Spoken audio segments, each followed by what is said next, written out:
وہ خزائن جو ہزاروں سال سے مدفون تھے، اب میں دیتا ہوں اگر کوئی ملے امیدوار، کوئی ملے امیدوار۔ اعوذ باللہ من الشیطان الرجیم، بسم اللہ الرحمن الرحیم۔ ملفوظات سیدنا حضرت اقدس مسیح موعود علیہ الصلوۃ والسلام۔ ایک مجلس میں ڈاکٹر الیگزینڈر ڈوئی اور پادری پگٹ، جو اس زمانے کے خطرناک دشمنان اسلام میں شمار ہوتے تھے، ان کا ذکر آیا۔ اس پر حضور علیہ الصلوۃ والسلام نے فرمایا، یہ لوگ بہت ہی گھبرائے ہوئے ہیں کہ آخر گھبرا کر مسیح کو منگوا رہے ہیں۔ ڈوئی و پگٹ کے دعوی کی اشاعت پر حضور نے فرمایا، ان کی شہرت کا باعث اخبار ہوتے ہیں، ان کے مقابلہ میں پنجاب کے اخبار تو گویا برائے نام ہیں، وہاں تو ایک دن میں لاکھوں کو خبر ہو جاتی ہے۔ ڈوئی کی نسبت اگر ہمارے مقابلہ پر پگٹ آوے تو بہت اثر ہوگا۔ دجال ایک گروہ کا نام ہے اور مسیح سیاحت کرنے والے کو کہتے ہیں۔ ان لوگوں نے نبوت کا دعویٰ کیا کہ خدا کی کتابوں کو توڑ مروڑ کر اپنے منشا کے مطابق بنا لیا اور پھر فلسفہ کے رنگ میں خدائی کا دعویٰ کیا۔ ان کی مثال ایسی ہے کہ ایک شاگرد استاد سے پڑھ رہا تھا، سبق میں مثال آئی ضرب زید عمرا۔ شاگرد نے استاد سے پوچھا، زید نے عمر کو کیوں مارا؟ استاد نے کہا، صرف ایک مثال ہے۔ شاگرد نے کہا کہ نہیں، یہ تو اصل واقعہ ہے، سبب بتلائیے کہ مار کی نوبت کیوں پہنچی؟ آخر استاد نے دیکھا کہ یہ پیچھا نہیں چھوڑتا، اس لیے کہا کہ اب مجھے سبب مار کا یاد آ گیا کہ عمر نے واو کا حرف چرا لیا ہے اور اپنے نام کے ساتھ لگا لیا ہے۔ تب شاگرد نے کہا، اب ٹھیک ہے، باعث تو معلوم ہو گیا۔ پگٹ کو ضرور چٹھی لکھنی چاہیے، اگر مقابلہ کرے تو خوب اثر ہوگا اور لوگ بھی توجہ کریں گے۔ مفتی صاحب نے کہا کہ چٹھی لکھ دی ہوئی ہے۔ اس پر حضرت اقدس مسیح موعود علیہ السلام نے فرمایا، بنسبت امریکہ کے ولایت والوں کو ہم سے بہت واسطہ ہے، اس کا اگر مقابلہ ہو اور وہ لکھا جاوے تو امید ہے کہ اللہ تعالیٰ کوئی نشان ظاہر کر دے۔ ڈوئی نے تو کم مرتبہ اختیار کیا ہے، مثلاً غلاموں کے۔ اگر وہ پگٹ ذرہ دلیر بنے تو یہ ڈوئی قابو آیا ہوا ہے، کیونکہ وہ اس کی مقررہ میعاد کے اندر آ گیا ہے۔ کہہ دے وے کہ مسیح پانی کی طرح پگھل کر آسمان سے آیا ہے اور میرے اندر رچ گیا ہے۔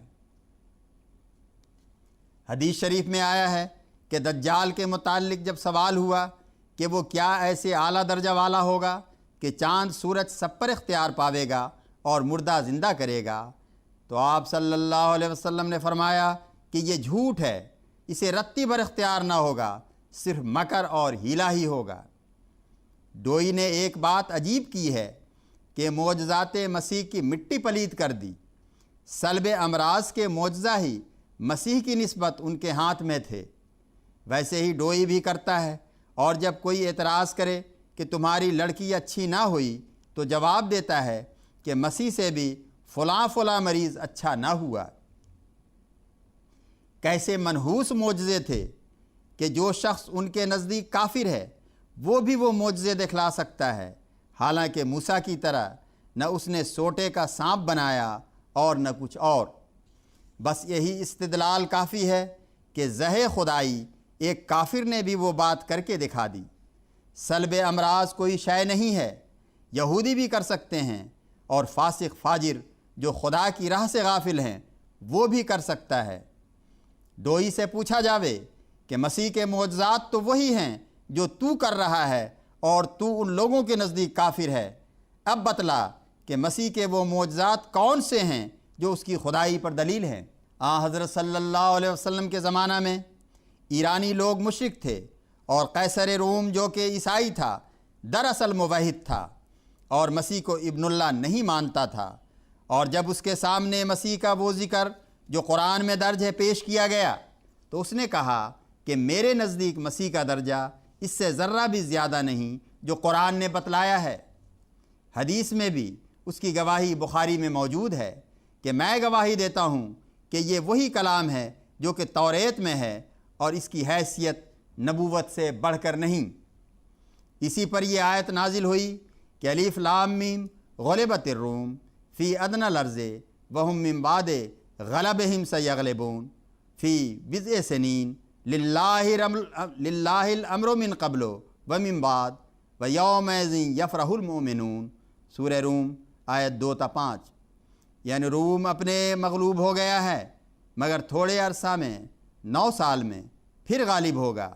عیسائی لوگ نہایت شرارت سے کہتے ہیں کہ حضرت صلی اللہ علیہ وسلم نے دونوں طاقتوں کا اندازہ کر لیا تھا اور پھر فراست سے یہ پیشگوئی کر دی تھی۔ مسیح کا صلب امراض کے معجزہ کے تعلق سے حضور علیہ الصلوۃ والسلام نے فرمایا، ہم کہتے ہیں کہ اسی طرح مسیح بھی بیماروں کو دیکھ کر اندازہ کر لیا کرتا تھا جو اچھے ہونے کے قابل نظر آتے تھے، ان کا صلب امراض کر دیتا۔ اس طرح تو سارے معجزات ان کے ہاتھ سے جاتے ہیں۔ یومئذ یفرح المؤمنون، اس دن مومنوں کو 2 خوشیاں ہوں گی، ایک تو جنگ بدر کی فتح، دوسرے روم والی پیشگوئی کے پورا ہونے کی۔